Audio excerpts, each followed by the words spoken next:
മക്കളെ ഇത് ഏത് അക്ഷരം കൊണ്ട് എഴുതിയതാണെന്ന് അറിയോ? ഏതക്ഷരാണ്? രാ. എങ്ങനെ എഴുതിയത്? നമുക്ക് നോക്കാം എങ്ങനെയാണ് ഈ ചിത്രം വരയ്ക്കാൻ നോക്കട്ടാ.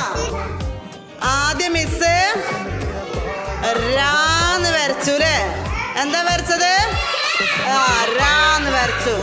എന്നിട്ട് മിസ് ഇവിടെ ഈ ഭാഗത്തുനിന്ന് ഇങ്ങനെ വരച്ചു അല്ലേ? എന്നിട്ട് പിന്നെ ഇങ്ങനെ കൊണ്ടുവന്നിട്ട് ഇങ്ങനെ ഇവിടേക്ക് മുട്ടിച്ചു അല്ലേ? അല്ലേ?